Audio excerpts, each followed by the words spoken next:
Saya Dr. Abdullah Rahman Zain telah menyelesaikan program doktoral di Universitas Tadulako dengan judul penelitian induksi tetraploid dan pembentukan triploid pada tanaman cabai rawit dengan nama latin Capsicum frutescens. Harapan saya kedepannya insya Allah bisa jadi ilmuwan dunia. Amin.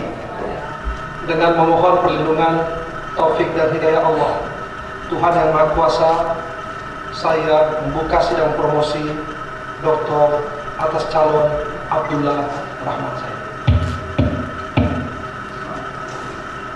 Assalamualaikum warahmatullahi wabarakatuh.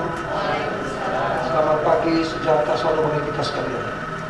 Selanjutnya, saya mempersilakan Promovendus untuk membacakan pertanggungjawaban akademik dari promotor. Mempersilakan promotor untuk membacakan pertanggungjawaban akademik dari Promovendus.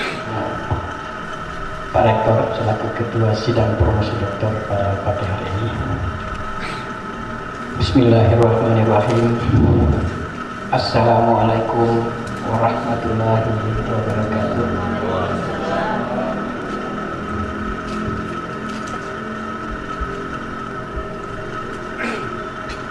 Selamat pagi, salam sejahtera buat kita semua. Om Swastiastu, yang sama-sama kita hormati, banggakan Bapak Profesor Dr. Insinyur Amanat ST Ibu Asian Engineer selaku Ketua Sidang pada pagi hari ini. Perkenankan saya selaku promotor menyampaikan pertanggungjawaban akademik atas Promovendus Abdullah Rahman Zain. Pak Ketua yang saya hormati, selaku promotor tentu memiliki tanggung jawab akademik juga di dalamnya. Dapat saya sampaikan pada kesempatan ini bahwa Abdullah Rahman Zain ini di-SK-kan oleh Rektor, yang menjadi promotornya adalah saya, Profesor Mahfud, yang waktu itu juga saya yang tanda tangan SK-nya. Sebelum saya menyampaikan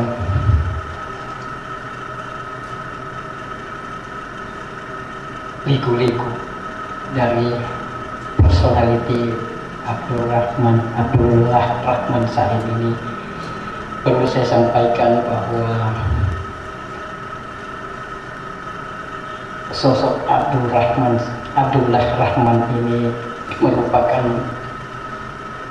sosok yang memiliki talenta akademik yang sangat membanggakan. Berawal dari usulan judul tersebut, saya sangat meragukan akan kemampuan dan keberhasilan dari rencana penelitian Promovendus. Tapi kala itu saya sangat optimis juga karena saya didampingi oleh pakar bioteknologi Bapak Profesor Dr. Insinyur Zainuddin Basri. Sehingga waktu itu saya mengiyakan untuk menjadi promotor karena saya didampingi oleh pakar bioteknologi. Kalau saja beliau tidak ada di situ, saya yang akan menambah jumlah promotor, sekalipun berdasarkan aturan di Pasca hanya 2 promotor yang dimungkinkan. Tetapi menurut saya, jika diperlukan oleh promotor, boleh saja kita menambah promotor karena berdasarkan kompetensi dan kaitan dengan penelitian yang akan dilakukan. Abdullah Zain ini melakukan penelitian yang sangat basic, saintisnya. Sehingga waktu itu dengan pernyataan beliau bahwa dia mampu melakukan penelitian, sehingga saya menyatakan bismillah kalau begitu. Tapi ternyata setelah nanti saya berakhir menjadi rektor, baru muncul kembali bahwa saya sudah selesai penelitian, Prof. Saya kira sudah menghilang komio ini, tapi alhamdulillah ternyata Promependus ini senantiasa melakukan konsultasi dan bimbingan dengan Prof. Sainuddin. Kurang lebih 2 tahun ya, 2 tahun melakukan penelitian, dan memang penelitian ini teorinya sederhana, tetapi dalam pelaksanaannya sangat membutuhkan ketelatenan dan keterampilan dan kesabaran. Dan saya kira ketiga unsur tersebut Promependus memilikinya.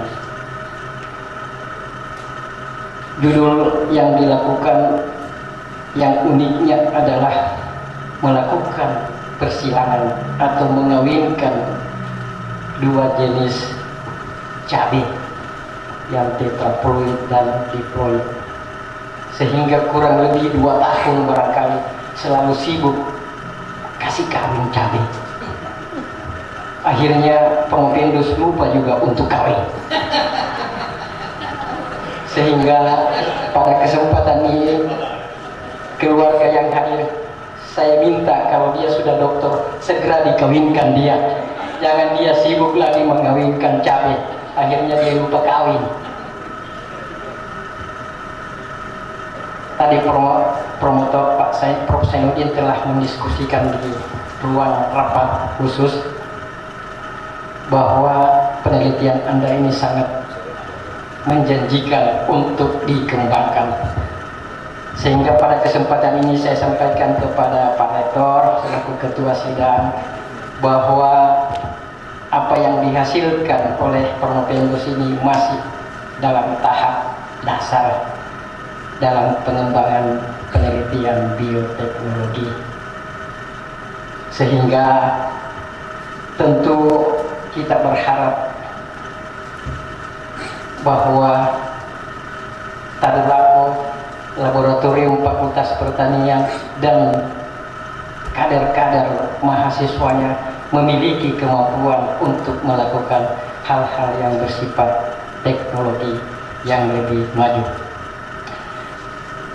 Secara akademik, saya kira cukup bisa kami pertanggungjawabkan, baik sebagai promotor dan Prof. Sainuddin sebagai co-promotor, karena penelitian ini dilakukan sesuai dengan prosedur metodologi yang sahih yang dapat dipertanggungjawabkan.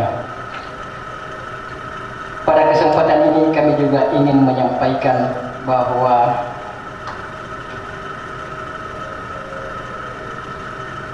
hasil penelitian yang dihasilkan oleh Promependus dalam kaitan menghasilkan cabai yang seedless atau tanpa biji, ya, olehnya itu ini sesuatu yang menarik dalam kaitan pengembangan ilmu pengetahuan, bahwa dengan mengawinkan jenis-jenis yang sama kita bisa menghasilkan jenis yang baru yang memiliki tipikal yang berbeda dengan ketuanya. Selain pertanggungjawaban akademik, juga kami juga menyampaikan secara prosedural aturan yang berlaku di Pasca bahwa dibolehkan untuk maju sidang promosi jika memiliki publikasi internasional. Alhamdulillah Promependus ini telah mempublikasikan hasil penelitiannya di jurnal internasional Agriculture and Nutrition yang judulnya nanti Prof. Sainuddin yang bacakan. Baik, pertanggungjawaban yang lain di luar akademik, saya kira sangat penting juga saya sampaikan bahwa nilai-nilai akademik ini bukan berada pada ruang hampa, sehingga juga kita perlu menyampaikan tanggung jawab sosial terhadap yang bersangkutan. Yang bersangkutan ini dengan talenta dan semangat untuk mengembangkan karirnya, mengembangkan ilmu pengetahuan dan mendapatkan predikat sebagai doktor atas inisiatif sendiri, atas biaya sendiri. Yang berikutnya bahwa yang menarik, Abdullah Rahman ini sejak lahir SD sampai doktor dia lanjutkan atau dia kembangkan kemampuannya di kota Palu, sehingga secara lahir batin Abdullah Saim ini adalah putra terbaik dari kota Palu. S1, S2 dan S3 juga dihasilkan di Universitas Tadulako, sehingga dia ini murni alumni IKA Universitas Tadulako. Sekira hanya itu yang saya bisa sampaikan, Prof. Pak Rektor selaku ketua sidang pada hari ini, dan apapun hasilnya kami serahkan pada sidang yang terhormat ini. Demikian, Assalamualaikum warahmatullahi wabarakatuh. Baik, terima kasih. Kami sampaikan kepada promotor yang telah membacakan pertanggungjawaban akademik untuk saudara Abdullah Rahman Zain. Saya kira ini menjadi salah satu pertimbangan bahwa penelitian ini juga betul-betul dilaksanakan sesuai prosedur akademik dan menghasilkan juga hasil yang sesuai dengan prosedur itu. Baik Bapak Ibu sekalian, selanjutnya atas permohonan saudara, maka pada hari ini saudara akan mengikuti ujian promosi doktor dengan judul penelitian induksi tetraploid dan pembentukan triploid pada tanaman cabai rawit. Kami persilakan sekretaris untuk membacakan SK berkaitan dengan keabsahan ujian promosi. Terima kasih pimpinan sidang. Assalamualaikum warahmatullahi wabarakatuh. Selamat pagi dan salam sejahtera untuk kita semua. Yang saya hormati dan saya muliakan Bapak Rektor Universitas Tadulako yang bertindak selaku pimpinan sidang. Yang saya hormati penguji eksternal maupun penguji internal. Yang saya hormati Bapak promotor maupun co-promotor. Yang saya hormati hadirin undangan yang sempat hadir pada hari ini, dan tentu saja yang berbahagia Saudara Promovinus. Baiklah, izinkanlah kami selaku sekretaris untuk membacakan keputusan Direktur Pascasarjana Universitas Tadulako yang berkaitan dengan keabsahan ujian terbuka pada hari ini. Keputusan Direktur Pascasarjana Universitas Tadulako nomor 4855/Un28.4/KM/2023 tentang penetapan panitia ujian terbuka disertasi mahasiswa program studi ilmu pertanian S3 Pascasarjana Universitas Tadulako.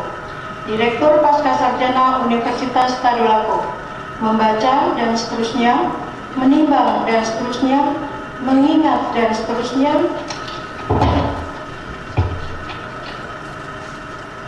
memutuskan dan menetapkan.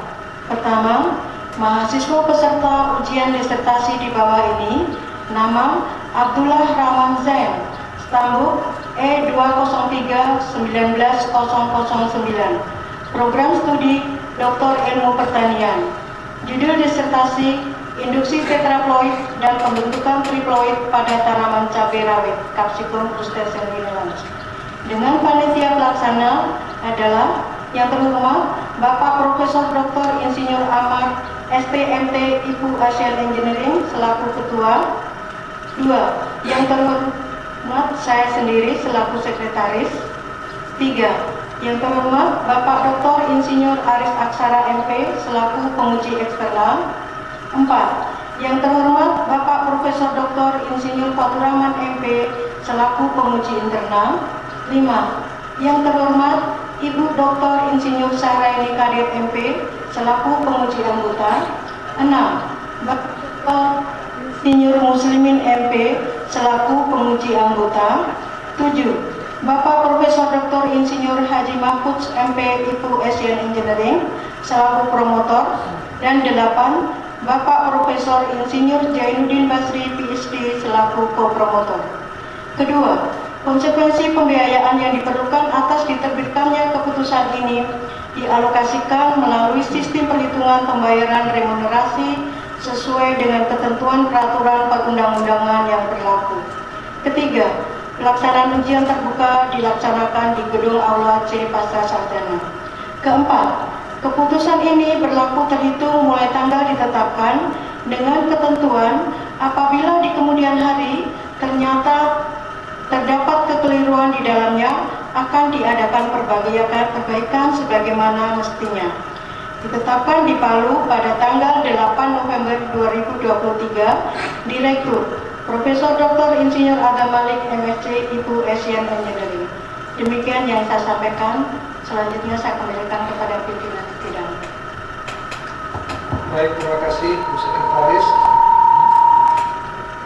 Baik, untuk lebih mengefisienkan waktu, kita akan melanjutkan untuk mempersiapkan promovendus memaparkan ringkasan hasil penelitian disertasi paling lama 10. Sebelumnya saya perkenalkan yang bersangkutan Pak Muhammad Zain Abdul Pak Ahmad Zain, siap untuk memaparkan? Oke, untuk itu saya persilakan paling lama 10 menit untuk memaparkan hasil penelitiannya. Terima kasih. Assalamualaikum warahmatullahi wabarakatuh. Yang terhormat Rektor Universitas Tadulako Profesor Dr. Insinyur Amr selaku Ketua Penguji pada promosi doktor kali ini. Perkenalkan, nama saya Abdullah Rahman Zain dengan nomor stambuk E203-19009. Pada kesempatan ini akan mempresentasikan hasil riset saya yang berjudul Induksi Tetraploid dan Pembentukan Triploid pada Tanaman Cabai Rawit dengan nama latin Capsicum frucescens. Tanaman cabai merupakan komoditas hortikultura yang sering mengalami inflasi akibat ketidakstabilan produksi.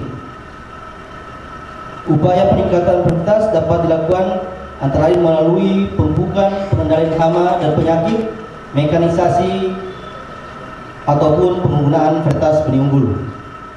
Benih unggul dapat diperoleh melalui rekayasa genetik, itu melalui poliploid yang biasa terjadi secara alami maupun secara buatan.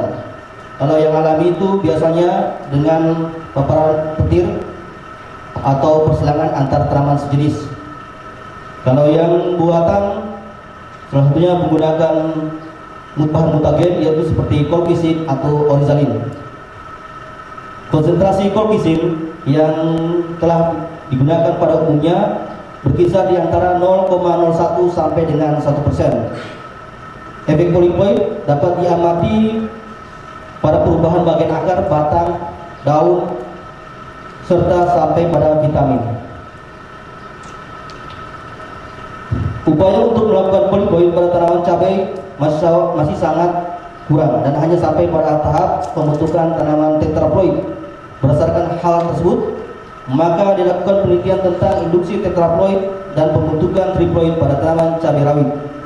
Tanaman triploid diperoleh dengan menyilangkan tanaman diploid ke tetraploid sehingga akan menghasilkan turunan yaitu triploid yang harapan buahnya itu buah tanpa biji atau bijinya mulai berkurang.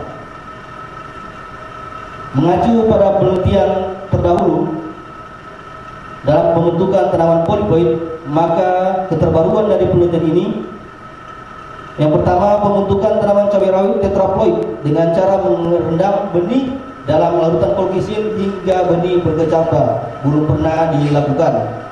Yang kedua, pembentukan tanaman cabai rawit triploid hingga saat ini belum ada yang melakukannya, hanya ada yang berkisar di pasaran adalah semangka. Efek poliploid terhadap fenotip tanaman cabai rawit belum pernah dikaji sebelumnya. Penelitian ini dilakukan dengan 3 tahap, yaitu induksi poliploid pada cabai rawit melalui pemberian berbagai konsentrasi kolkisin. Yang kedua, pembentukan tanaman cabai rawit triploid melalui penghilangan buatan antar tanaman cabai rawit tetraploid ke diploid ataupun sebaliknya diploid ke tetraploid. Yang ketiga, efek poliploid terhadap pertumbuhan dan hasil tanaman cabai rawit.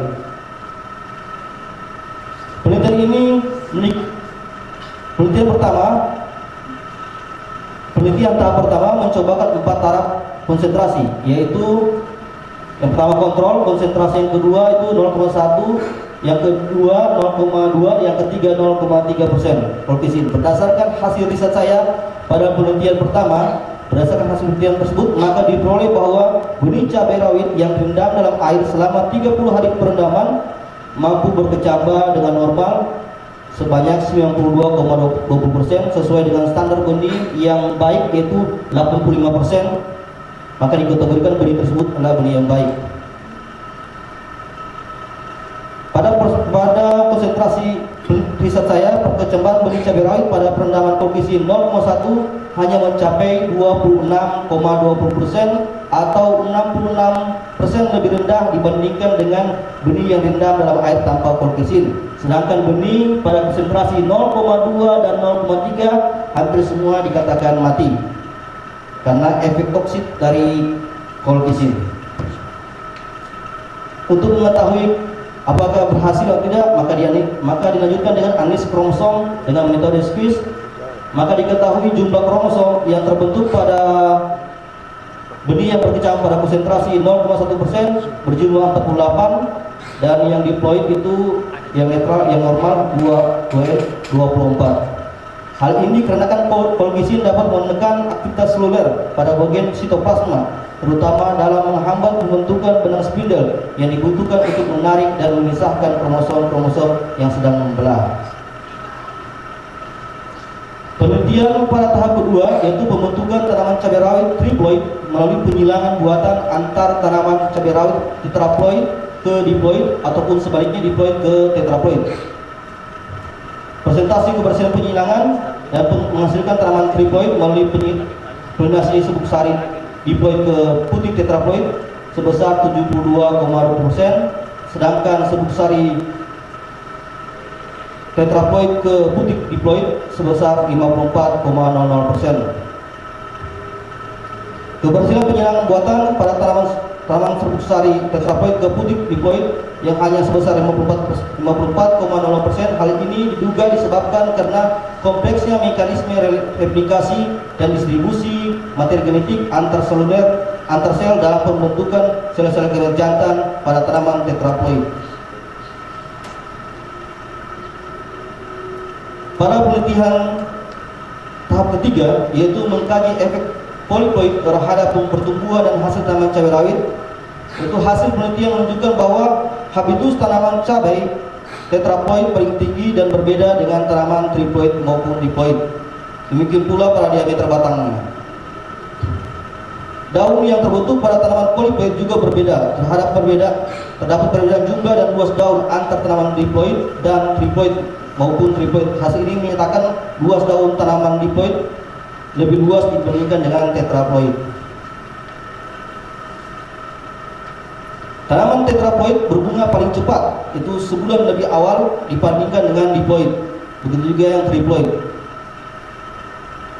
Tujuan penelitian ini, hasil dari penelitian ini diperoleh keterbaruan, yaitu keberhasilan dalam memodifikasi kromosom pada tanaman cabai rawit varietas Sakagen yang menghasilkan tanaman tetraploid melalui perendaman dan dalam larutan kolkisin pada konsentrasi 0,1% selama 30 hari. Selain itu, pertama kalinya dihasilkan tanaman cabai rawit triploid melalui persilangan buatan antar serbuk sari diploid ke putih tanaman tetraploid yang menghasilkan buah tanpa biji atau pembentukan biji yang sedikit.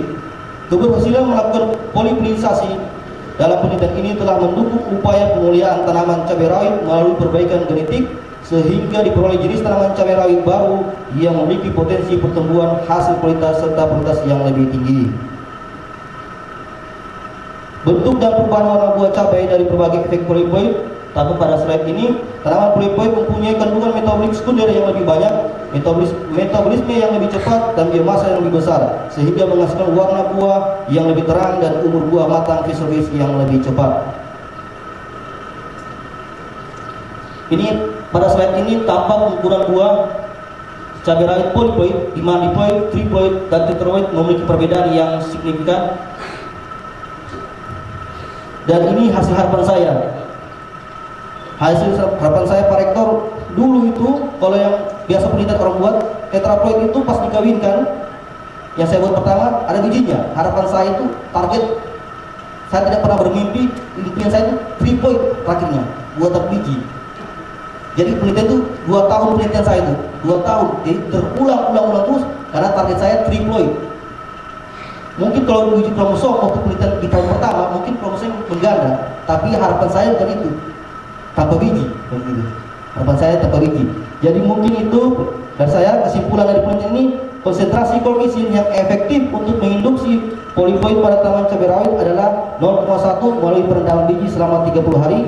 Poliploid ditujukan melalui analisis puskes terhadap akar kecambah yang memiliki peningkatan penggandaan jumlah kromosom dan morfologi tanaman menjadi lebih besar. Keberhasilan pembentukan tanaman cabai rawit triploid lebih tinggi bila melakukan polinasi buatan antar serbuk sari dari tanaman diploid ke putik tanaman tetraploid yang mencapai 72,20%. Tanaman cabai rawit triploid yang terbentuk dari hasil persilangan serbuk sari diploid ke putik tetraploid menghasilkan buah yang tidak membentuk biji atau membentuk biji yang sedikit. Tanaman cabai rawit tetraploid tumbuh paling besar dan menghasilkan buah paling banyak dibandingkan dengan tanaman triploid dan diploid. Hanya saja Pak Rektor, yang tanaman triploid itu untuk saat ini hasilnya belum memuaskan. Cuma kalau tetraploid yang memuaskan. Triploid itu buahnya masih banyak yang rontok. Mungkin perlu penelitian lanjutan. Saran, jenis tanaman cabai rawit triploid maupun tetraploid yang telah dihasilkan dapat digunakan sebagai sumber plasma nutfah baru dalam perbaikan dan peningkatan mutu genetik atau mutu hasil pada tanaman cabai rawit di Sulawesi Tengah pada khususnya dan di Indonesia pada umumnya. Perlu penelitian lanjutan untuk mengkaji kandungan metabolik sekunder dan kandungan gizi pada buah tanaman cabai rawit triploid maupun tetraploid. Yang ketiga, perlu mencobakan prosedur ataupun melakukan perbaikan metode polinisasi yang dilakukan pada penelitian ini pada jenis tanaman lainnya maupun pada varietas tanaman cabai lainnya. Sekian dari saya, mohon maaf jika kalimat saya terlalu cepat Pak Rektor. Gugu. Beda dasar. Terima kasih. Assalamualaikum warahmatullahi wabarakatuh. Baik, terima kasih Prof. Indus telah memaparkan hasil penelitian. Saya kira ini penelitian yang sangat luar biasa dengan tingkat novelty juga yang telah dibeberkan. Ada 3 hal yang terkait dengan novelty yang bisa dihasilkan yang belum pernah dilaksanakan penelitian sebelumnya. Untuk itu, untuk mengefisienkan waktu, kita akan melangkah ke tahapan untuk ujian atau memberikan pertanyaan kepada Prof. Indus. Untuk itu, pada kesempatan pertama, saya persilakan kepada penguji utama yang ada pada hari ini, yaitu Bapak Dr. Insinyur Aris Aksara MP selaku penguji eksternal kita. Waktu dan tempat dipersilakan. Assalamualaikum warahmatullahi wabarakatuh. Selamat pagi, salam sejahtera bagi kita semua. Alhamdulillahi wa kafa, wassalatu wassalamu ala nabiyil mustafa wa ala alihi wa sahbihi ala nadihi wa kafa.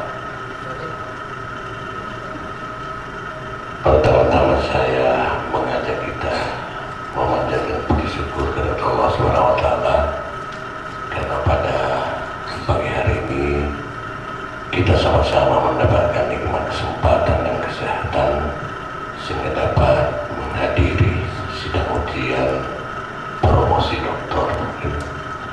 Mari kita bersalawat kepada junjungan kita Nabi besar Muhammad sallallahu alaihi wasallam beserta keluarga, para sahabatnya, kepada kita pengikutnya yang istiqomah menjalankan ajarannya. Yang saya muliakan Profesor Dr. Insinyur Amar STMT Ibu Asian Engineering selaku ketua tim penguji. Beliau juga adalah rektor Universitas Darul Ulum. Dan saya mau sampaikan bahwa kebetulan kebetulan saya bertiga duduk ini satu angkatan Prof. 486 di Fakultas Pertanian Profesor Herat. Yang saya hormati para keluarga Provendus, tamu dan undangan, langsung kepada Provendus ya, Saudara Abdullah Rahman Zain ya. Mohon izin Pak Ketua, saya berdialog langsung ya. Baik, Saudara Provendus, pertama-tama saya mengucapkan selamat atas capaian prestasi akademik saudara hingga tiba pada titik puncak atau ujian promosi doktor ya. Ada amanat menyampaikan bahwa selesai itu ada dua macam, bisa selesai tepat waktu, tapi ada juga selesai dengan waktu yang tepat ya. Baik, saya ingin mengawali tanggapan saya dari kata pengantar. Saya tadi membaca, memang setelah menerima disertasi ini saya langsung membaca, kok tidak ada terima kasih untuk istri. Ternyata memang belum menikah. Ya, secara adab tidak boleh orang menikahkan kalau belum menikah. Nah ini sibuk menikahkan cabai tapi belum menikah.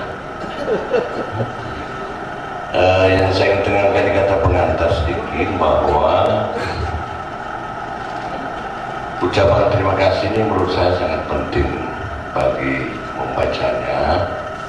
Saya ingin menerangkan kiranya nama kedua orang tua itu dicantumkan di ucapan terima kasih sebagai bentuk penghormatan kita kepada orang tua yang telah melahirkan kita. Jadi kita tidak mengucapkan hanya sambilan, tapi khusus untuk kedua orang tua yang telah melahirkan dan mengantar kita ya. Saya kira paling penting, dan inilah kebanggaan sendiri dari orang tua.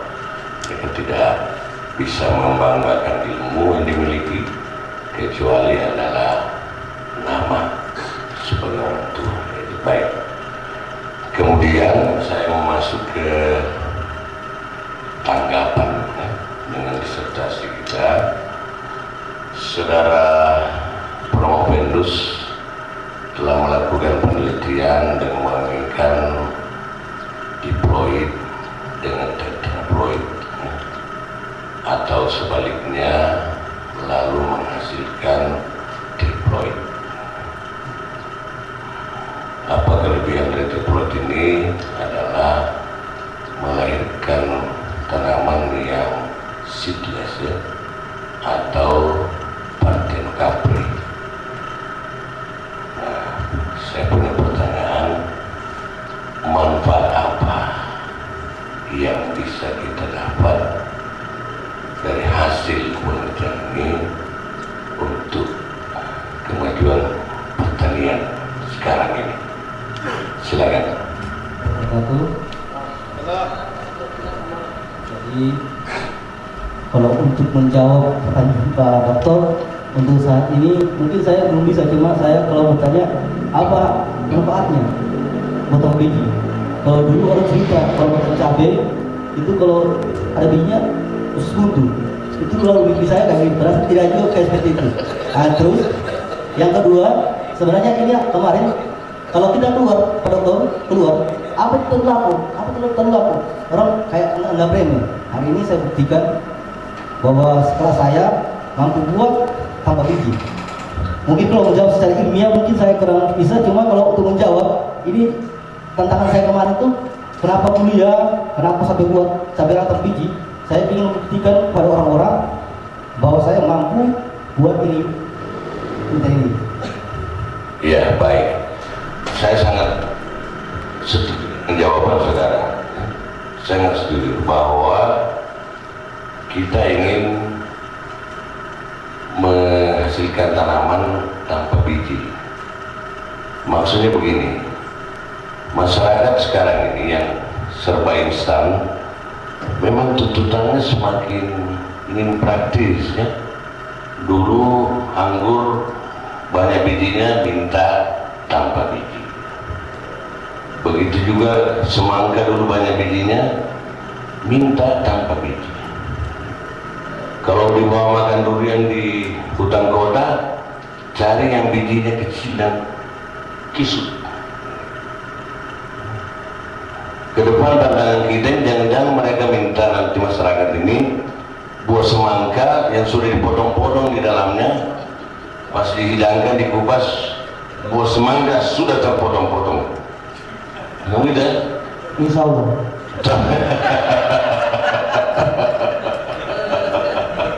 Kalau di Islam kan begitu Pak. Tidak ada yang tidak mungkin. Ya, mantap. Saya kira contoh sekali. Ya.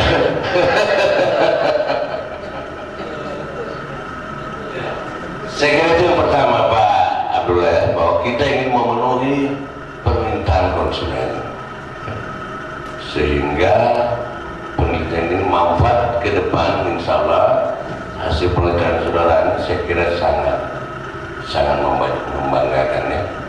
Hanya mungkin nanti ada diskusi di dalam, apakah rasa pedisnya ini dengan kurang biji semakin tinggi atau tidak, nanti kita lihat ya. Baik, saya kira saya puas dengan jawaban yang pertama nih Pak Profesor.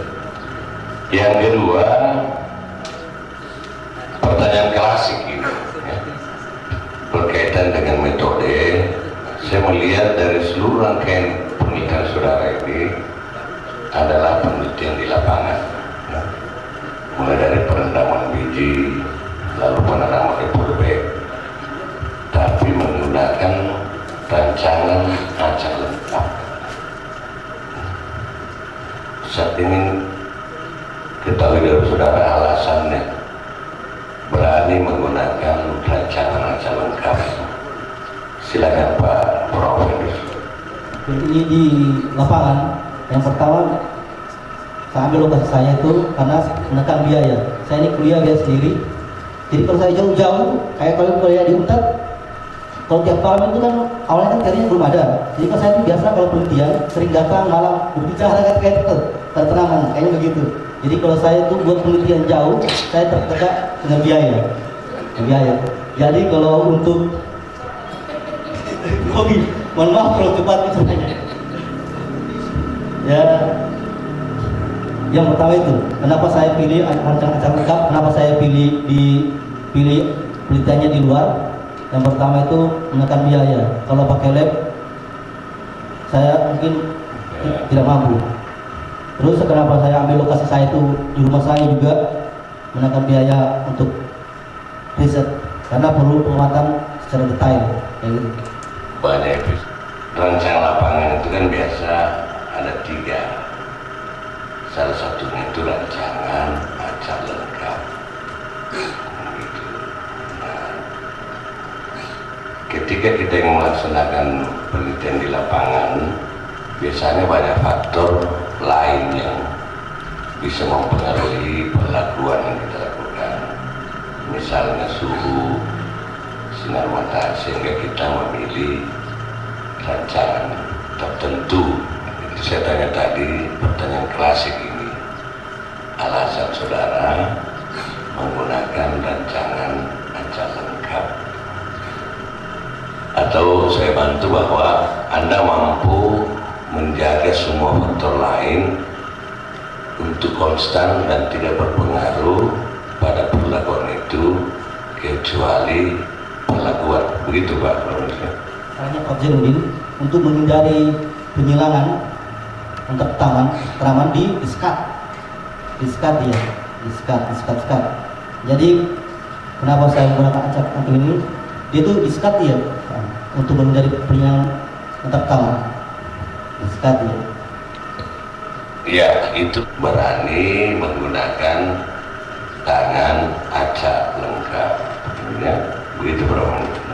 Karena Anda mampu meminimalisir seluruh faktor lingkungan yang lain. Saya kira begitu maksudnya. Baik, Saudara Prof. Mendus, saya hanya ingin penjelasan sedikit untuk kebutuhan jumlah benih. Kan jumlah benih yang dibutuhkan ini 500 benih semua, dari 5 kali ulangan untuk 4 perlakuan. Untuk menghitung persentase kecambah, apakah diambil dari 500 benih itu untuk persentase kecambah menghitungnya? Iya. Baik. Kemudian untuk pengamatan jumlah kromosom, yang kita ambil dari radikula yang aktif berkecambah dari 500 itu juga. Iya. Lalu yang ditanam untuk pertumbuhan kebun bebek dari 500 benih itu juga. Nah, jadi untuk yang kromosom ini saya alami. Jadi saya kalau mau secara ilmiah mungkin sedikit susah. Jadi saya cerita dulu. Ini yang kromosom kan setelah berkecambah, dihitung dulu persentase tumbuhnya. Itu yang dikirim. Terus nanti yang dikirim itu kan sudah dibongkar di sana benihnya, dibongkar. Tidak mungkin benih itu saya tanam lagi. Saya kecambahkan lagi. Yang katanya begitu. Jadi benih yang itu untuk menguji sterilnya kromosom. Jadi awalnya itu kalau disarankan dia berubah kromosomnya, terus benihnya diambil. Jadi pernah saya coba di sini, saya kalang kabut juga. Jadi pas ini kan uji kromosom di Makassar, di Unhas. Jadi mereka minta coba yang direndam langsung dari Kolkesin. Jadi saya kirim ke sana. Jadi repotnya itu kemarin uji kromosom. Andai kata kromosomnya diuntat, mungkin 100% mungkin dari benih itu semua yang 500. Baik, terima kasih kepada guru eksperta kita Bapak Dr. Insinyur Marika Aksara. Kira banyak hal yang diberikan masukan dan tentunya ini menjadi pengayaan informasi juga bagi saudara penulis. Selanjutnya untuk uji selanjutnya saya persilakan kepada Profesor Dr. Insinyur Dr. Rahman MP untuk menunjukkan pembicaraan. Silakan. Assalamualaikum warahmatullahi wabarakatuh. Terima kasih Bapak Rektor sebagai Ketua Tim Penguji pada hari ini. Abdullah Rahman Zain. Tadi itu Abdullah Rahman Zain. Semua pertanyaan dijawab sebagai seorang tukang, bukan sebagai mahasiswa. Jadi petani, tanam. Sekarang saya mau tes.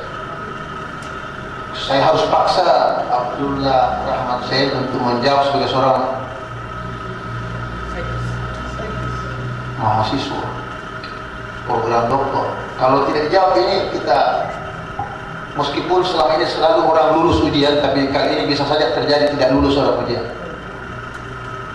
Ini harus dijawab. Apalagi ada Pak Rektor ini, promotor mantan rektor juga. Ini kalau tidak dijawab ini apa boleh buat? Kita bukan ditunda, memang dibatalkan, tidak doktor selama-lamanya. Ada istilah seedless dan parthenocarpy, tanpa biji dan sedikit biji. Jelas ya? Nah, dijelaskan dulu sama kita semua yang hadir ini, kenapa terjadi seedless dan kenapa terjadi parthenocarpy. Satu pertanyaan saya, kalau salah jawaban kita anulir itu ujian. Tentu dengan izin Pak Rektor sebagai Ketua Tim. Assalamualaikum. Jadi kalau pertanyaannya ada, cuma kalau dijawab secara detail mungkin saya tidak bisa secara detail. Jadi kenapa ada yang triploid, buat tambah biji dan kayak lebih sedikit. Di situ yang berperan penting dalam kehidupan kita ini adalah kromosom. Kromosom itu adalah pembaca kita. Jadi kromosomnya itu kalau yang triploid itu dia berkurang. Jadi benang spindle saat di sel dia mengisap. Tapi pas dia cukup satu jadi 3, jadi kromosomnya mengganjil. Jangan terlalu dekat mic dengan bibirmu, kasih jauh-jauh sini. Jadi lanjut. Jadi kalau yang triploid itu dia efek dari pengurangan jumlah kromosom. Kenapa bisa terjadi? Karena kromosom ini di dalam itu ada kita perjalanan hidup kita, entah mau jadi apa kita nanti, kromosom itu yang menentukan jalan hidup kita. Jadi saat dia memisah dari tetraploid dan terus dikawinkan dengan diploid, ada kegagalan sel saat menyatu, jadi kromosomnya berkurang menjadi satu, pas tidak ketemu apa istilahnya. Jadi kromosom tidak pas, yang kan seharusnya berpasangan dia. Kromosom ini kan harus berpasangan, jadi dia tidak berpasang. Akhirnya salah satu dari bagian tubuh dari tanaman ini akan memberikan efek, mungkin ada buahnya atau daunnya apapun yang berubah. Jadi salah satu dari triploid ini dia mampu menghasilkan buah yang bijinya hampir dikatakan berkurang dan tidak berbiji. Bisa kok tambah sedikit? Sudah masuk, tapi saya butuh tambahan penjelasan sedikit. Belum sih, bukan profesor. Jadi kemarin ceritanya begini, kemarin kan saya bicara dengan Pak Fatul, kamu kalau di dalam saya lancar bicara, lain Pak. Kalau di depan orang banyak, gue sering habis ini. Gue sering mungkin cuma itu jawaban Pak. Lupa, repot. Terima kasih Prof. Saya kira memang pertanyaan itu fundamental sekali. Tapi karena sudah mencakup sedikit apa yang diharapkan, bisa dilanjutkan Prof. Baik, dilanjutkan. Selanjutnya kita menuju ke penguji selanjutnya, Ibu Dr. Insinyur Syahraini Kadir, MP. Untuk kita kami persilakan. Assalamualaikum warahmatullahi wabarakatuh dan selamat siang Pak Ekor sebagai sekaligus tim ketua tim penguji dan ibu sekretaris serta tim promotor dan tim penguji yang saya hormati dan juga para hadirin yang juga sama saya hormati dan tentunya yang berbahagia Pak Abdurrahman Zain Pak ya. Saya tidak banyak bertanya seperti waktu ujian tertutup karena saya kira kita sudah sama-sama tahu apa yang menjadi jawaban Bapak. Hanya mungkin memang ada beberapa yang saya belum pas ketika itu dan saya berharap jawaban pada hari ini itu sudah cukup memberikan kepuasan secara ilmiah untuk saya. Tapi saya tidak bertanya ke situ dulu, saya hanya awali dengan pertanyaan yang sifatnya sangat general atau umum terkait dengan diseminasi dari penelitian Bapak. Jadi saya tidak bermaksud mengurangi apresiasi saya untuk penelitian Bapak. Saya tentu sangat mengapresiasi atas keberhasilan Bapak. Tetapi ada beberapa hal yang mungkin saya agak menganggap ini kontroversi. Kenapa kontroversi? Karena segala sesuatu yang Allah ciptakan itu pasti ada gunanya, termasuk bijinya cabai. Itu. Jadi kalau kita lihat sekarang, semua seperti yang disampaikan Pak Aris tadi, itu mau yang serba instan, sama semangka tidak ada bijinya dan lain-lain, bahkan mungkin durian juga akan tidak ada bijinya atau berharap bijinya yang kempes Pak ya. Tapi contoh kasus pada semangka itu sekarang setelah sebagian konsumen dengan kesadaran kesehatan yang demikian penting, terutama terkait dengan efek atau manfaat antiseptika atau farmakologis dari biji semangka, jadinya malah dicari-cari tuh biji yang ada bijinya, semangka yang ada bijinya, malah konon lebih mahal daripada semangka yang tanpa biji. Jadi memang manusia ini suka mencari yang tidak ada dan ya itu ilmu pengetahuan bisa berkembang dari situ pastinya Pak ya. Jadi sekali lagi saya tidak bermaksud mengurangi apresiasi saya sangat mengapresiasi dengan keberhasilan Bapak. Bagaimana menurut Pak Abdurrahman Zain terkait dengan apa yang saya sampaikan bahwa penelitian Bapak ini kontroversi mengenai jualnya cabai itu kepedasannya Pak. Kalau misalnya Bapak sampaikan waktu di ujian tertutup itu bahwa kepedasannya bisa dijamin masih ada, kan itu belum dibuktikan dengan alat Scoville, jadi SHU atau Scoville Heat Unit. Scoville Heat Unit itu untuk mengukur berapa kadar kepedasan dari capsaicinnya, kan belum sampai ke situ.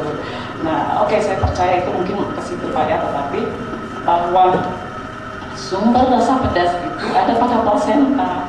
Plasenta itu di dalamnya ada kelenjar minyak atsiri yang mana rasanya pedas. Nah, ketika cabainya tidak ada biji, tentu tidak ada plasentanya karena plasentanya tempat bergantungnya biji. Nah, katakan tadi misalnya yang tetraploid kan besar dan ada bijinya Pak ya, ya kan ya ada bijinya. Tetapi tidak sebanyak pada biji yang secara diploid biasa saja diploid. Itu pertama. Jadi bagaimana pendapat Pak Rahman Zain terkait dengan apa yang saya sampaikan, bahwa yang Allah ciptakan itu memang ada manfaatnya, tetapi tidak berarti kita tidak boleh melakukan penelitian yang lebih baik, karena kan namanya manusia cari yang paling baik dan yang paling bermanfaat gitu ya Pak ya. Dan sekedar mungkin informasi untuk Pak Abdul Rahman Zain, bahwa di dalam biji cabai itu banyak mengandung magnesium Pak. Jadi katakanlah misalnya untuk rasa pedas kita bisa dapat dari plasenta, atau mungkin daging cabainya bisa kita buat pedas. Tetapi di dalam bijinya itu banyak magnesium dan juga banyak zinc. Jadi dua mineral ini antara magnesium dengan zinc itu banyak manfaat untuk jantung kita. Gitu. Mungkin Bapak bisa beralasan yang lain, kan sumber magnesium dan zinc bisa dari sumber yang lain, termasuk dari hewani misalnya Pak ya. Nah kemudian yang kedua, tadi jadi kontroversi pertama itu terkait dengan yang Bapak hasilkan, Bapak menghilangkan apa yang sudah diberikan oleh Sang Pencipta. Alasan ilmiahnya apa? Kalau saya sih, ya bukan berarti kita tidak boleh mengkaji, bukan begitu Pak. Dan itu sebab saya tidak operasi plastik hidung saya meskipun saya pesek, karena saya anggap apa yang Allah berikan itu yang terbaik gitu. Jadi Allah berikan biji pada cabai itu juga ada manfaatnya gitu Pak. Nah terus yang kedua terkait dengan diseminasinya, bagaimana Bapak bisa mendiseminasikan ini? Tadi Bapak sudah jawab ke Pak Aris bahwa kalau biji tetraploid Bapak bisa berikan ke petani gitu ya Pak ya. Nah, sementara kita tahu di dalam menghasilkan tetraploid itu harus ada perlakuan. Dalam hal ini Bapak merendam di dalam kolkisin, ya kan Pak ya. Sementara kalau yang hanya diploid itu kan diambil aja dari bijinya, tapi ini kan tidak ada bijinya, sehingga kita harus mungkin pun tetraploid ada bijinya tapi tidak banyak. Kalau Bapak jawab, wah itu bagus, berarti berarti Bapak sebagai breeder itu ada nilai komersil di situ, ada nilai komersil Pak ya. Bahwa sebaik-baik manusia itu paling banyak manfaatnya bagi orang lain, kira-kira gimana Pak? Jadi tadi pertanyaan saya terkait dengan bijinya, kemudian yang kedua diseminasinya. Silakan Pak. Kutip ayat Al-Quran, sarupa surat ya, wahai jin dan manusia, jika kalian punya ilmu, silakan tembus dasar bumi keliling luar angkasa. Allah tantang ayat itu untuk kita manusia itu, kamu keluar dunia ini. Terus kalau di ayat yang lain lagi, Nabi Isa itu lahir tanpa ayah. Berarti Allah bilang, dia bilang ini, manusia itu, makhluk itu bisa jadi tanpa ayah. Hari ini saya buktikan teori itu. Dulu waktu S2 saya penelitian terang tanpa biji pakai gibberellin. Jadi pakai pantara lain. Dan hari ini saya buktikan dengan kolkisin, itu buah tanpa biji cabai. Jadi kalau ibu tadi bilang apakah pedis, saya mungkin sama kayak ibu bilang kemarin harus penelitian lanjutan tentang kandungannya. Cuma kalau untuk saya jawab pedis, alhamdulillah pedis. Apakah kandungannya itu hilang atau bertambah, memang perlu kajian lanjutan. Cuma kalau mengikuti dulu waktu saya S2 terang tanpa biji, kan ada bahan obat KB di bijinya, itu rasanya pahit dan getir. Itu menyebar semua di daging buah dan isinya di kulitnya. Dan hari ini biji yang tidak ada bijinya tuh, saat saya makan dia nempel, itu langsung respon pedasnya cepat kayak gitu. Andai kata buah itu hari ini ada, saya bawa, mungkin para pemilih bisa rasa langsung. Jadi kemarin ceritanya gitu, saya biasa cerita dengan Prof. Zainudin dan Prof. Fatul kemarin, Prof. Lihat saya sebenarnya, saya mau pamer, saya buktikan ke luar, kita laku bisa buat kayak gitu. Biar bukan cuma barat yang buat, hari ini laku bisa buat kayak gitu. Jadi mungkin itu kayak rasa pedasnya itu mungkin menyatu di daging buah, mungkin zinc apa semua itu membaur. Jadi mungkin kayak ibu saya bilang kemarin uji lanjut lagi. Cuma waktu itu saya uji lanjut, saya ini mau tamat kapan gini. Dia mau tamat uji kromosom saja lama. Uji kromosom itu hampir 3 bulan di Untak, pulang pergi sampai malam tidak ketemu. Saya kirim ke Unhas itu sekitar 2 bulan 3 bulan juga. Saya kirim ke Brawijaya, waktu pas Covid juga, Brawijaya, UGM semua menolak, tidak ada yang mampu. Katanya cari kromosom cabai sulit. Biasanya kan kalau orang di buku itu biasanya bawang merah yang gampang-gampang. Jadi kalau serangan yang di UNAS itu dia, kalau teorinya uji kromosom di jam 8, dia di jam 2. Jadi kalau untuk yang lainnya saya mungkin terima kasih bisa jawab. Mungkin yang saya baca juga manfaat dari plasenta pada biji cabai sekaligus bijinya juga cabai itu bahkan bisa menekan jamur fusarium. Jadi jamur fusarium itu yang paling dominan pada cabai bisa ditekan sampai 33%, Pak. Artinya dengan adanya biji, itu berarti yang diploid saja, Pak, ya. Dengan adanya biji justru dia lebih tahan terhadap serangan jamur fusarium. Nah, itu mungkin perlu pembuktian apakah benar misalnya ternyata ini tidak bisa disimpan lama misalnya, atau apakah terkait dengan plasenta yang tinggal sedikit, apalagi yang triploid tidak ada biji. Mungkin sebagai beberapa parameter yang mungkin perlu disarankan di dalam bagian saran dari disertasi ini, mungkin seperti itu, Pak, ya. Mungkin yang terakhir itu ya, jadi Bapak sudah melakukan diversifikasi varietas, mungkin varietas akan ada varietas baru dari ploidy yang Bapak lakukan, jadi ada triploid dan tetraploid. Nah, tadi pertanyaan Pak Aris, mana yang Bapak anggap lebih baik, yang triploid atau yang tetraploid? Kalau yang habitusnya besar, itu pada tetraploid, Pak, ya? Iya. Nah, kemudian Bapak Prof. Rahman menanyakan, kan semuanya kok bisa sampai besar itu apa, Pak? Kok yang membedakan dengan triploid itu yang saya tadi sudah jelas. Tetapi salah satu yang saya baca dari disertasi Bapak adalah salah satunya Bapak memiliki stomata yang jumlahnya lebih banyak, sehingga fotosintesis itu akan lebih lajunya lebih cepat mungkin, ya, Pak, ya.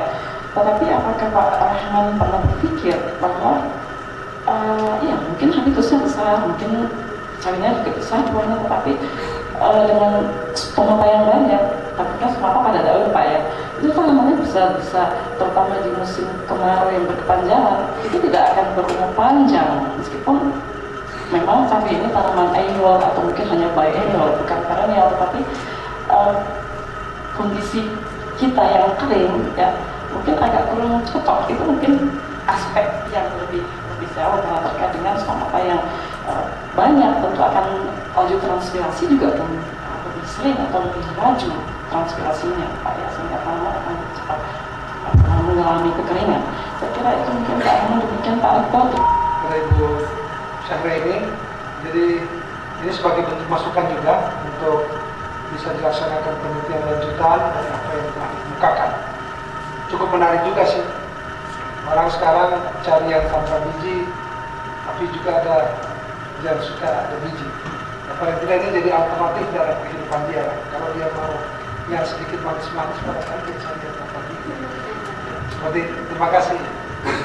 Dan selanjutnya karena Pak Muslimin tidak berkesempatan hadir, untuk itu penguji selanjutnya saya persilakan kepada Profesor Dr. Insinyur Sri Anjar Lasmini selaku sekretaris dan tugas sebagai penguji pada kesempatan ini. Silakan.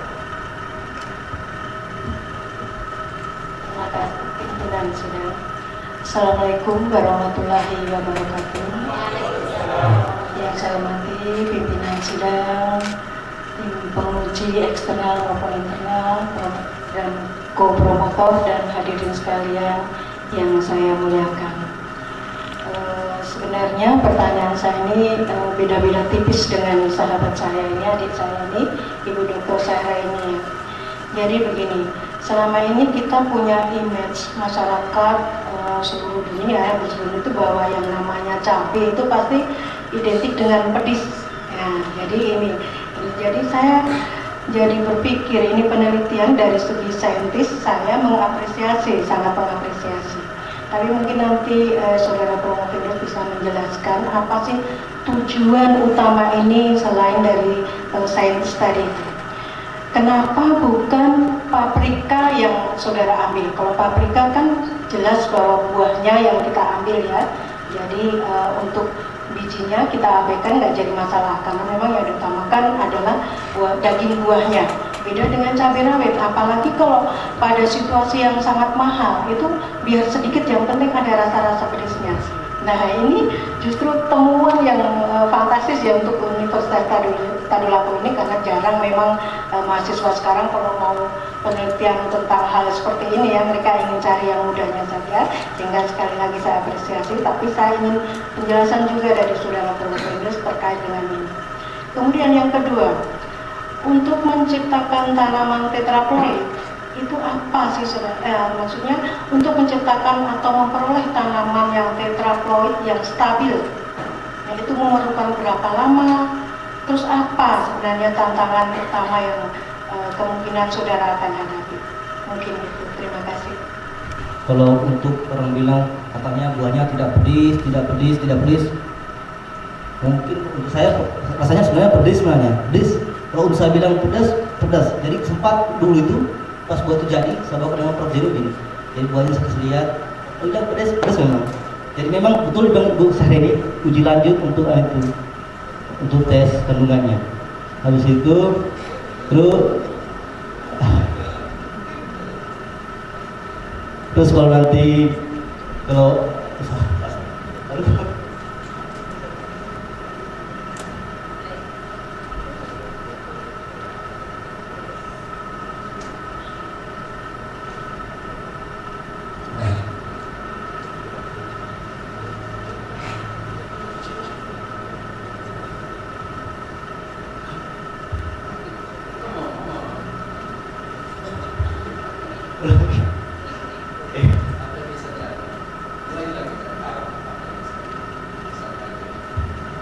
jadi kalau untuk orang bilang kayak ragu, jadi saya ini sebenarnya kalau menjawab detail mungkin tidak, saya cuma bercerita, saya bercerita ini kita tentang bagaimana saya buat kemarin terong tanpa biji.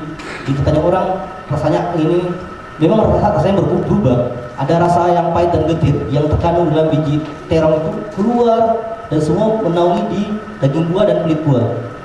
Dan untuk yang cabai tanpa biji ini memang rasanya cukup pedas bagi saya yang biasa hobi makan pedas. Kalau menurut saya memang pedas memang.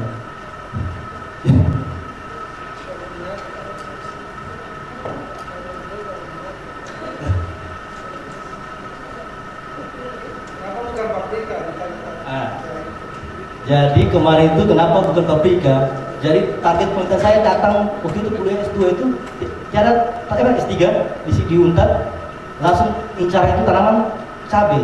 Kenapa saya bilang pilih cabai? Saya sempat berkebun cabai. Jadi kalau cuma untuk budidaya kayak ibu bilang cerita tadi, fusarium apa semua itu hampir di luar kepala semua sudah teknik budidayanya. Jadi hampir saya kan sempat kuliah di UGM itu 2017 di tahun semester pertama saya balik ke Palu. Jadi saya itu nanam rica. Harga rica naik. Jadi itu alasan saya kenapa saya pilih tanaman rica waktu S3, karena cara budidayanya sudah di luar kepala semua. Untuk pengenangan hamanya, tungaunya, obat-obatannya, nutrisinya berapa gram naik. Jadi itu yang buat saya mending pilih tanaman cabai daripada pilih tanaman paprika yang belum jelas bentuknya bagi saya. Mungkin kalau di buku sering lihat, tapi cara budidayanya yang real. Baik, terima kasih Bu Sekretaris Profesor Sri Anjar. Saya ini kan ditunjuk juga sebagai penguji, dan saya tentu punya ilmu yang sedikit berbeda. Bayangkan kalau dia ditanam di tembok, karena kita orang teknik. Baik, terima kasih. Satu, saya mau tanya dulu ke Prof. Hendrus. Setahu Anda, di dunia ini selain dari Anda membuat ini, siapa yang sudah pernah penelitian tentang rica tanpa biji? Cuma nama lengkap saya tidak tahu. Iya, apa nama ricanya? Itu saya tidak tahu. Nama ricanya yang triploid untuk saat ini belum ada. Jadi semua stop di tetraploid. Jadi dulu waktu S1 ada namanya pembahasan hukum Mendel. Iya. Jadi hukum Mendel itu menjelaskan bagaimana itu kromosom membelah, artinya membentuk tanaman baru. Jadi dulu itu saya dapat informasi ini ceritanya dari Prof. Anjar waktu kuliah di S1 di Hortikultura, belajar mengajar banyak. Dia bercerita tentang buah tanpa biji. Terus bergulir terus S2. S2 saya ketemu dengan Prof. Zainuddin. Dia bercerita tentang rekayasa genetik, bagaimana itu kromosom atau gen-gen asing masuk ke tubuh orang. Jadi dulu Prof sebelum saya S3 ini penelitian saya itu S2 dulunya tanaman bercahaya dengan bukan cabai tanpa biji. Tanaman bercahaya dengan cabai tanpa biji. Akhirnya tanaman bercahaya ini gagal. Yang pertama, biaya beli bakterinya agrobakter itu mahal, 600.000 dari UGM. Saya sudah mampu beli, dia cuma berapa gram itu. Akhirnya saya bakal menjadi, saya balik udah dengan Prof Zainuddin. Prof, kayaknya ilmu saya belum cukup untuk tanaman bercahaya. Jadi saya ambil cabai tanpa biji. Oke, baik. Ada seorang peneliti namanya Angelo. Dia itu 15 tahun lalu sudah melakukan penelitian buah cabai tanpa biji dan menghasilkan hasilnya yang manis dan renyah. Yang seperti saya tadi sehari ini tadi disebutkan. Bahkan hasilnya buah tersebut ini sebagai bahan pembanding ya, karena mungkin bisa jadi beda varietas dan lain sebagainya. Hasil cabai tersebut itu sudah masuk di Mark and Spencer, Mark and Spencer untuk dijual agar orang bisa membawa cabai tanpa biji dan melaksanakan cabai yang tidak terlalu pedas. Namun di penelitian lain, si Wood itu melakukan penelitian cabai yang paling terpedis di dunia, bahkan masuk di Guinness Book of Record. Ya, itu cabai terpedis di dunia. Bahkan dia sendiri coba. Pertamanya dia rasa enak, habis itu dia nggak bisa bicara, tenggorokannya itu rasa terbakar dan itu masuk di Guinness Book of Record. Artinya saya mau sampaikan bahwa untuk baru awal ini kita melaksanakan penelitian ini, namun perlu melakukan pengayaan informasi bahwa di tempat lain penelitian ini juga pernah dilaksanakan, namun kita perlu membandingkan dengan varietas yang dilakukan itu tadi. Saya tidak tahu apakah modelnya dia itu triploid atau diploid atau tetraploid yang sebut dengan tadi. Saya ini terpaksa harus belajar sedikit tentang ini. Ternyata menarik juga tentang kromosom. Jadi kalau tetra itu rupanya ada 4 ya. Nah ini yang Anda lakukan triploid ini mengawinkan antara biploid dengan tetraploid ya. Jadi 6 kemudian membelah di akhir 3 yang itu yang tidak biji. Artinya sebagai bentuk bahwa ada penelitian-penelitian ini sebagai bentuk pengayaan karena saya sangat mengapresiasi hasil penelitian Anda untuk tingkat kita di Sulawesi Tengah. Bahkan saya share juga di berbagai peneliti di Indonesia mungkin belum berhasil juga melakukan untuk dengan triploid itu tadi yang dilakukan. Jadi sekedar masukan karena ini bukan disiplin ilmu saya bahwa terus melakukan pengkajian ya. Bahkan saya mengharapkan Anda sekarang usia berapa? 36 dan belum kawin. Ya. Artinya ini kan Anda sebagai aset sebenarnya melakukan penelitian.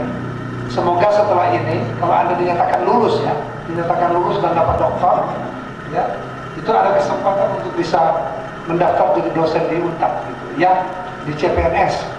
Karena kalau yang dokter itu bisa sampai usia 40 tahun.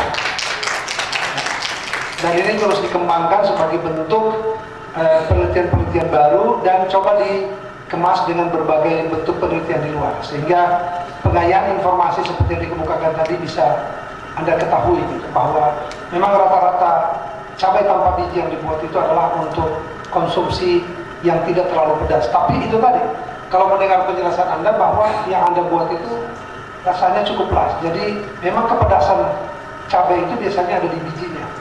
Nah ini mungkin dengan pola ini tadi, dengan triploid ini tadi bisa jadi dia selnya berubah ke daging buah itu sendiri yang sebagai bentuk yang bisa menjadi pedas.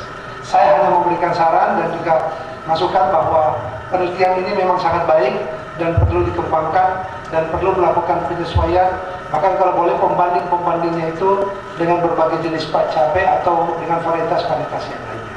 Saya pikir demikian. Sekali lagi saya memberikan apresiasi terhadap hasil penelitian yang dikemukakan oleh saudara Abdurrahman Zain atas bimbingannya ini, dan ini bisa mengembangkan sistem penelitian lain. Bahkan tadi sebelum ujian kita bahas ini bisa nggak nanti dikembangkan di jenis varietas yang lainnya ya, misalnya nanti seperti sekarang kan ada anggur tanpa buah ya kan, nanti sebentar juga mangga tanpa buah ya kan, semua yang tanpa biji, asal jangan manusia yang tidak ada biji mata gitu. Demikian, terima kasih. Saya kira sangat berbaik dan berapresiasi hasilnya. Untuk selanjutnya, saya tidak perlu jawaban dari Anda. Saya persilakan kepada pembimbing untuk memberikan arahan dari hasil penelitian dokter. Mulai dari Prof. Institut Zainud Basri, PhD. Terima kasih yang saya hormati Bapak Rektor Universitas Tadulako yang juga bertindak selaku Ketua Panitia Ujian Promosi ini. Rekan saya Dr. Haris Aksara, terima kasih Pak Haris. Saya hubungin secara personal, menghubungi beliau minta untuk kesediaan dan alhamdulillah beliau dengan ringan langkah menghadiri ujian ini. Karena saya Profesor Fathur Rahman, kemudian rekan saya Ibu Dr. Sarah ini, karena saya Ibu Profesor Anjar, dan tentunya guru saya Profesor Mahfud. Ini berkaitan dengan hal apa yang telah ditanyakan tadi. Tadi Pak Rektor paling tidak memberikan sesuatu ulasannya berkaitan dengan pertanyaan-pertanyaan yang berkembang. Saya tanya dulu untuk Saudara Rahman. Sempat cicipi yang sudah triploid? Sudah, Prof. Bagaimana rasanya? Sudah, waktu di Prof juga kan sempat nih. Betul, ya, saya juga ikut. Kemudian yang diploid? Nah, kalau yang diploid, ada juga lagi kelas tetraploid dan diploid. Lebih oke. Jadi saya hanya mengatakan begini, menjawab pertanyaannya Ibu Sarah ini itu belajar sedikit lagi tentang teori bagaimana terjadinya fertilisasi dan perkembangan buah, atau saya ubah. Jadi perkembangan buah kaitannya dengan fertilisasi. Dan kita ketahui dalam fertilisasi hanya merupakan suatu daripada gabungan gamen jantan dan betina. Ya. Saya minta, oke, ada slide-nya kamu ya, yang warna merah, ada bijinya di atasnya. Itu yang ada mulai daripada kulit buah, kulit biji, ya, kulitnya, atau yang disebut kalau kulit ari. Ya. Kemudian kedua, yang di dalamnya itu apa yang saudara dapatkan di dalam itu, dalam biji? Dalam buah. Ya, dalam biji. Dalam buah ada biji. Nah sekarang saya tanya lagi, ada bijinya. Bisa kau lihat warna apa itu yang sekarang kau lihat? Kuning kecoklatan. Di dalam warna biji kuning kecoklatan itu apa yang saudara lihat di dalam? Iya, kisut itu. Tidak, untuk isinya. Di dalam pasiennya dua, hanya embrio dengan endosperm atau cadangan makanan. Ya. Nah, ini yang mulai dari kulit buah sampai endosperm sampai di dalam embrio itu adalah hasil perkembangan sel hasil fertilisasi. Saya tanya lagi, kalau itu kulitnya yang kau lihat warna merah sekarang, bukan bijinya ya, tadi sudah saya tanya biji. Dari mana ini warna merahnya itu, yang kulitnya? Dari kandungan karotenoid. Tidak, dari mana asal selnya? Yang kita berbicara fertilisasi, semua menjelaskan apa yang ditanya tadi, karena berkaitan dengan triploid, diploid, tidak bisa hanya dijawab dengan, kita harus berbicara dengan Mendel punya. Kau sudah singgung-singgung, tapi mekanismenya Mendel itu paham tidak? Pertanyaannya saya, yang dijelaskan oleh Mendel dengan fertilisasi yang saya sebutkan mulai dari warna kuning kecoklatan sampai endospermnya sampai kepada embrionya, itu yang dijelaskan Mendel. Tetapi yang warna merahnya itu dari mana itu? Sel mana itu? Yang kulit buah itu adalah dari sel tanaman induk.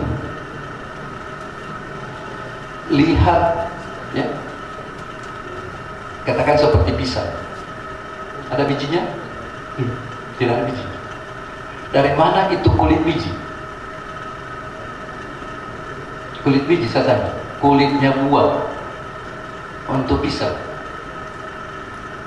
Sel dari tanaman induk. Kemudian ada plasentanya, buah pisang. Tidak, Pak. Hah? Kalau kau potong, ada plasenta tidak? Di buah pisang. Atau saya alihkan lagi, ambil lagi contoh pada tanaman.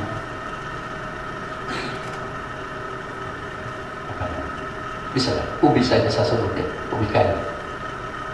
Ada di dalamnya plasenta. Kalau saya mau potong ubi, ada plasentanya? Ada bijinya? Tidak. Oke. Sekarang pertanyaan, itu plasentanya itu dari sel mana? Ya? Sel tanaman? Induk.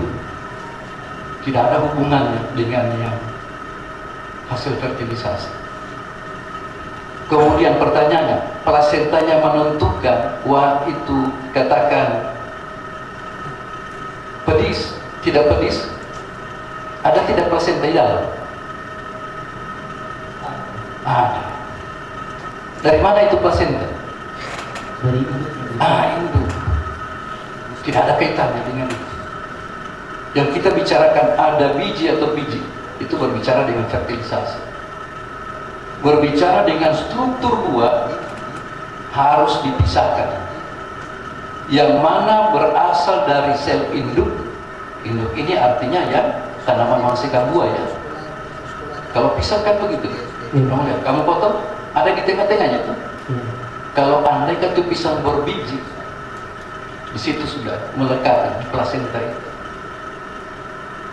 Jadi berkaitan dengan ini, saya yakin plasenta ada karena dalam evolusi pada tanaman lain ditunjukkan seperti itu, termasuk pada ubi tadi itu, ubi kayu ya, ada plasentanya di dalam. Kemudian pada tanaman pisang juga ada plasentanya. Sebenarnya plasenta ini untuk apa ini tujuannya? Secara fungsi organ. Tempat melekatnya biji, terus tempat cadangan makanan. Tempat mengalirnya atau translokasi hasil fotosintesis dialirkan ke biji. Jadi dia ada, hanya kebetulan bijinya itu tidak berkembang. Jadi kalau bicara ada yang pedisnya, kau rasa? Nah itu. Ya. Kalau berbicara untuk itu, kira-kira di situ kita ketahui. Berbicara dengan ada biji atau tidak, itu kita berbicara kepada gamet dan tidak. Bagaimana dia berkembang, membelah, sampai menghasilkan struktur. Kalau saya tanya, berapa jumlah sel yang difertilisasi awalnya dari betina untuk menghasilkan biji? Berapa sel untuk dari betina? Yang kamu sebut tadi, yang kamu silangkan dari diploid ke tetraploid. Pertanyaannya saya, berapa sel untuk menghasilkan satu biji? Berapa sel gamet menghasilkan satu biji? Katakan lupa, saya sebutkan itu adalah satu, dan satu ini dia harus membelah. Pertama menjadi dua, dan dua itu belum bisa untuk menghasilkan yang siap untuk difertilisasi. Kalau masih satu tidak bisa difertilisasi, harus berkembang dulu. Dari dua ini menjadi empat ya. Dan inilah akan dia berpisah, yang mana dari sel itu menghasilkan untuk siap menjadi embrio, yang mana menjadi cadangan makanan, yang mana menjadi kulit daripada biji itu. atau selaput biji.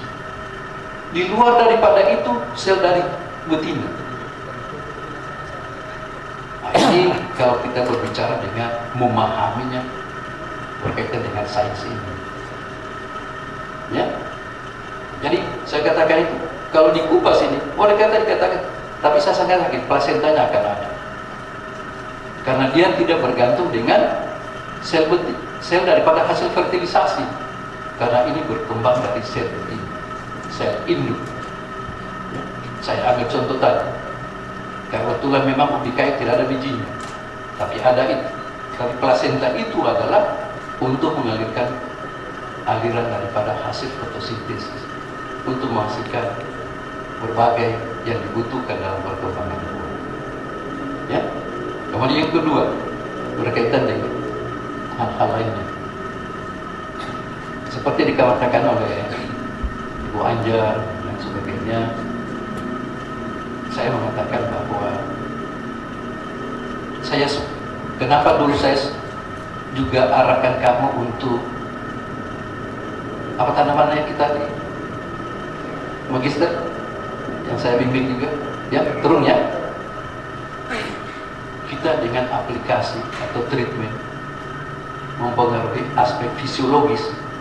Kenapa saya pilih teror atau kita pilih teror? Asumsi saya, karena saya mau lihat banyaknya dia punya biji satu teror itu dengan treatment kita bisa tidak satu pun terbentuk dari berapa ratus dulu satu terung yang kontrol, sehingga saya lebih 200. Berapa yang hasil kita punya treatment? No. Betapa banyaknya dari sel embrio itu bisa kita hambat untuk menghasilkan tanpa biji pada teror.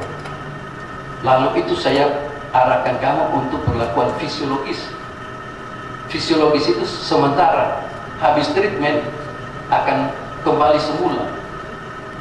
Di sini bedanya kita bermain di genetik, dan genetik itu diwarisi, dan begitu terus karakternya tidak akan berubah. Jadi untuk perlakuannya seperti dikatakan tadi, jujur saya pernah baru pulang dari Australia, diperkenalkanlah saya oleh beberapa teman menghadap kepada wali kota waktu itu Suebo atau Suarez Suebo. Saya masih segar-segarnya, pulang saya 2001. Ditanya oleh Pak Wali Kota, apa yang bisa disumbangkan? Saya sebutlah jenis tanaman itu. Tidak sebut dulu tanaman, kan ini terus kita melakukan untuk karya nyata Dulako ke depan. Saya ajukan pada Rektor Dana waktu itu, karena masih tahun 2001 ini, 35 juta Pak Rektor. Saya anggap itu adalah sudah fantastis waktu itu, ya. Dan teman lagi, karena saya sudah ada proposal, rupanya dia korek proposal sampai menghasilkan hampir 50 juta. Dan dia juga disetujui. Dan setelah cair, saya dikasih Pak Rektor, minta maaf, 2,5 juta. Tidak bisa saya lakukan itu penelitian. Saya hanya berhasil membuat Pak Rektor dari 2,5 itu tempat pembibitan, polybag, kemudian menghasilkan, membeli buah untuk masukkan biji pada tanaman itu. Tanpa saya bayar lagi dengan karyawan untuk bekerja untuk saya. 2,5 juta itu saya sudah mengeluarkan hampir 5 juta. Uangnya tidak kunjung keluar yang seperti saya harapkan. Saya tidak lakukan itu. Tapi suara saya mungkin agak kurang puas dengan hasil kerja itu, dan dikatakan penelitian Dulako tidak seperti yang diharapkan. Saya lakukan, sudah ide saya pada sudah sejak itu. Tapi pada tanaman buah dengan dana hanya 35 juta. Tapi kali ini saya mau bimbing S3. Saya harus memperhitungkan waktu. Kalau saya gunakan tanaman itu minimal 2 kali 3 itu 6 tahun. Sedangkan kamu harus selesai sebelum itu. Itulah makanya saya akhirnya sifatnya semusim atau bisa berbuat lebih awal. Kemudian dari situlah bisa kita percepat siklusnya. Ini saya belum intervensi dengan kultur in vitro ini Pak. Andaikan ada bagus kita punya laboratorium, bisa lebih cepat ini. Karena tidak perlu tunggu sampai tua tanamannya, kita menggunakan dengan kultur sel intervensi. Dan itu saya lakukan pada tanaman gandum. Ya. Ini kira-kira saya mengatakan bahwa riset kita ini jujur, saya tidak butuh apapun daripada aspek lainnya. Kalau dikatakan itu ada pasarnya atau tidak, itu karena saya membutuh kepada pengembangan teknologinya. Yang saya idam-idamkan itu pada tahun 2001 Pak Soeharto, rupa-rupanya saya butuh staf atau paling tidak mahasiswa membuktikan. Setelah itu saya tidak lakukan Pak. Setelah ada mahasiswa, dan ini jujur kita kembangkan terus. Jujur, kalau hanya tanamannya tidak, kita meraih nanti Pak Rektor organel yang tidak inti. Semua yang dijelaskan di sini masih inti. Saya ingin kita bekerja yang di luar ini, yang sifatnya itu untuk sintesis bahan organik dan menghasilkan energi biologis. Kemarin salah satu guru besar dari teknik membicarakan dengan combustion, pembakaran dengan menggunakan bahan energi dari fosil. Saya ingin ke depan menghasilkan energi biologis. Kalau kita mampu mengkaji yang sifatnya ini adalah organel penghasil energi. Manusia, makhluk hidup, mati kalau sudah tidak mampu menghasilkan energi. Dan asumsi saya, seperti listrik stok, kita bisa seperti dicas itu, disimpan dalam bentuk aki. Setelah itu baru dipasangkan kepada yang motor yang sudah mati itu, hidup lagi. Tapi bukan membangkitkan orang yang sudah hidup, bukan itu mau saya. Pada saat kita mengalami degeneratif, itu bisa menyumbang energi geologis. Dan kita harus acuan teknologi kita ke depannya begitu. Sudah berapa kali saya kemukakan ini, saya ingin Tadulako pada saat 2045, kalau tidak menerima Nobel, minimal peneliti Tadulako disitasi penerima Nobel saat itu. Terima kasih. Prof.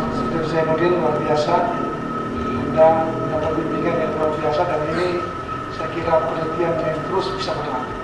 Selanjutnya untuk tahap akhir Pak Profesor Dr. Nasution Mahfud yang selaku promotor yang juga berkesempatan untuk memberikan masukan atau ujian kepada Promo Vendors. Saya persilakan Pak. Terima kasih banyak Prof.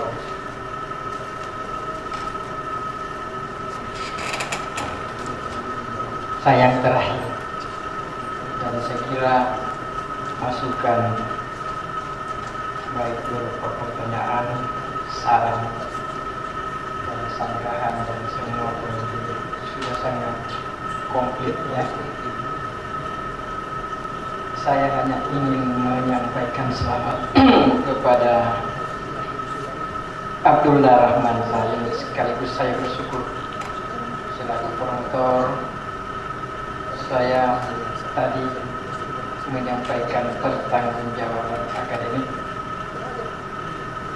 Yang saya maksudkan tadi pertanggungjawaban akademik adalah apa yang ada dalam sini. Dan alhamdulillah semua penguji menyampaikan bahwa hasil penelitian kamu ini dapat diterima dan cukup membanggakan. Poinnya menurut saya sependapat tadi dengan Prof. Zainuddin bahwa kita tidak perlu membanggakan cabainya itu. Yang perlu kita banggakan adalah saudara Prof. Vendors memiliki tambahan ilmu pengetahuan dan keterampilan dengan sekian lama, kurang lebih 2 tahun menggeluti bagaimana melakukan penelitian yang begitu rumit. Insya Allah kalau di bawah pengawalan Prof. Zainuddin nanti akan lebih sederhana cara kerjanya. Yang penting Pak Rektor menyiapkan fasilitas laboratorium untuk Prof. Zainuddin. Anda tidak perlu lagi melakukan penyerbukan secara konvensional. Yang ada dalam otaknya Prof. Zainuddin sudah cukup banyak, tinggal mau diaplikasikan. Dan saya kira kendala utamanya adalah fasilitas yang dimiliki oleh kita sungguh sangat masih kurang. Jujur Pak, Zainuddin juga selalu menangis saya waktu rektor. Tapi ketika saya jadi rektor diperhadapkan pada permasalahan yang dua yang cukup berat. Yang pertama adalah menghadapi trauma pasca gempa dan trauma COVID. Semua alokasi dana itu masuk ke situ untuk bagaimana agar proses yang ada di UNTAD ini dapat berjalan dengan normal. Promopendos, sekali lagi saya menyampaikan selamat. Saya bangga terhadap Anda. Hasil penelitian Anda cukup membanggakan, tetapi yang kurang membanggakan adalah apa yang dikhawatirkan oleh Prof. Patung tadi. Bersyukur Prof. Patung masih memberikan ruang. Seandainya tadi menyatakan Pak Rektor, Pak Ketua, hentikan ini ujian, mau di apa? Beliau punya hak untuk itu karena kapasitas keilmuan yang beliau miliki. Demikian Pak Rektor, terima kasih banyak atas semua ini. Mudah-mudahan ke depan mahasiswa program studi ilmu pertanian program doktor penelitiannya semakin berkualitas dan dapat dibanggakan. Assalamualaikum warahmatullahi wabarakatuh. Dengan berakhirnya permasalahan dari promotor Anda, maka seluruh rangkaian kegiatan pelaksanaan ujian promosi doktor atas nama Abdurrahman Zain ini telah selesai dilaksanakan. Oleh karena itu, tim penguji akan melakukan rapat singkat ya, mengenai prestasi yang dicapai oleh kandidat selama studi yang akan dilakukan. Oleh karena itu, sidang kami skorsing dalam beberapa waktu. Iya, diserahkan kembali kepada pimpinan sidang. Kami persilakan. Baik, Assalamualaikum warahmatullahi wabarakatuh. Selamat siang, salam sejahtera bagi kita sekalian. Swastiastu, namo buddhaya, salam kebajikan. Dengan ini sidang dan promosi kami buka.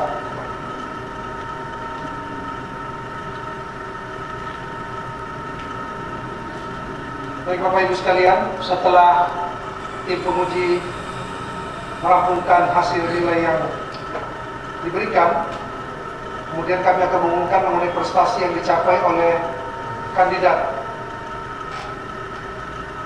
selama melaksanakan studi sebagai berikut. Pertama, IP rata-rata untuk semua mata kuliah yang disajikan di luar disertasi adalah 3,92.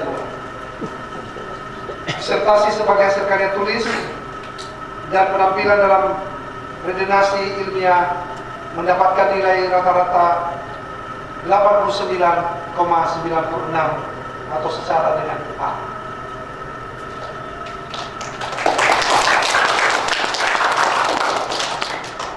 Saudara Promovenus atau Abdurrahman Zain menyelesaikan pendidikannya selama 4 tahun, 2 bulan, dan 21 hari.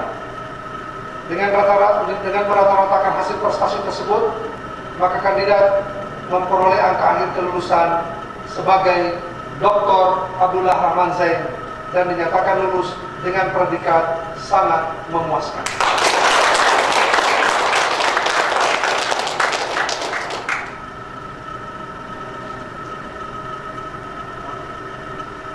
Selanjutnya kami membacakan berita acara ini ya.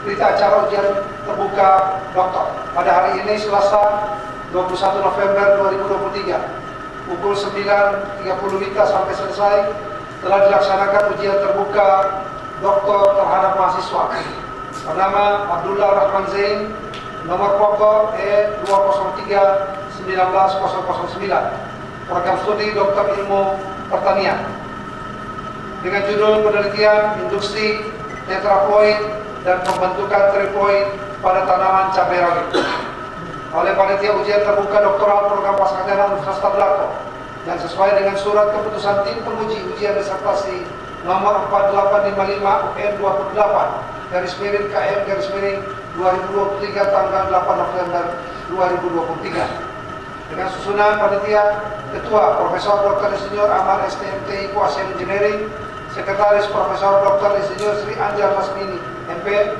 dengan tim penguji: 1. Dr. Insinyur Aris Aksara MP, 2. Profesor Dr. Insinyur Fatur Rahman MP, 3. Dr. Insinyur Syahraini Kadir MP, 4. Profesor Dr. Insinyur Haji Mahfud MP Kuasa Engineering, dan Profesor Dr. Insinyur Zainuddin Basri PhD. Dengan ini memberikan nilai kelulusan dengan A kategori sangat memuaskan.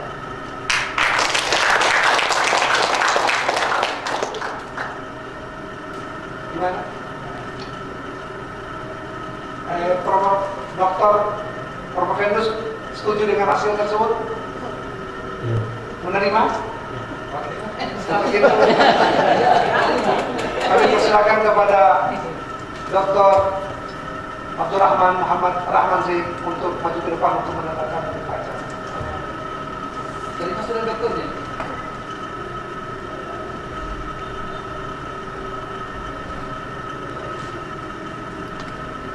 Saya Ketua Panitia Ujian Doktor melantik Saudara Abdullah Rahman Zain menjadi doktor dalam bidang ilmu pertanian, konsentrasi ilmu tanaman.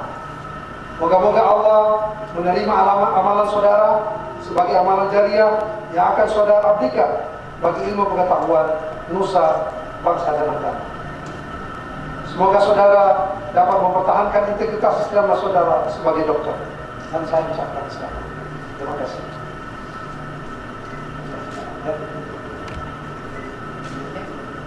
Patut.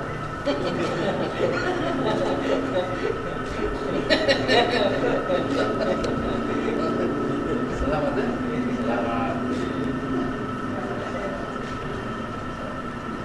Kepada Prof. Vendus atau Dr. Abdullah Rahman Zain untuk menyampaikan ucapan terima kasih. Silakan. Warahmatullahi wabarakatuh. Waalaikumsalam.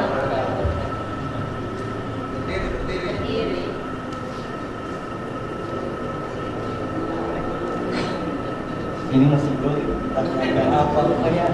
Intinya saya ucapkan terima kasih kepada semua yang telah membantu saya dalam menyukseskan riset ini.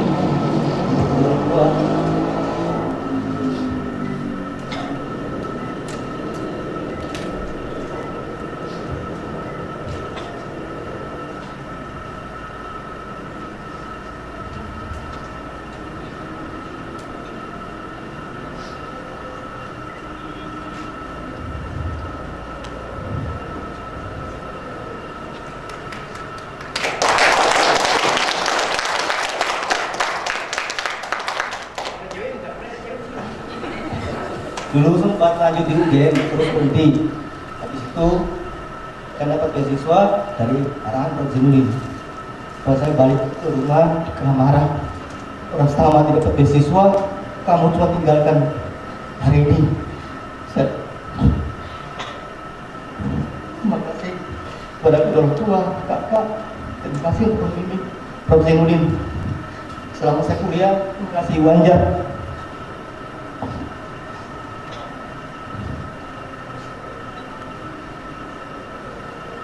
Terima kasih buat semuanya.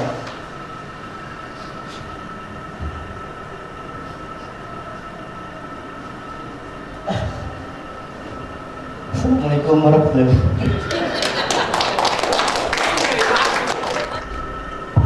Baik, terima kasih kepada dokter baru kita, Dr. Abdullah Rahman Zain, yang hari ini telah menyelesaikan pendidikannya. Di sini kita melihat bahwa itulah pendidikan itu tidak begitu mudah dengan liku-liku yang dihadapi, tapi dengan semangat dan terus berjuang, insya Allah kita akan pasti menapakinya.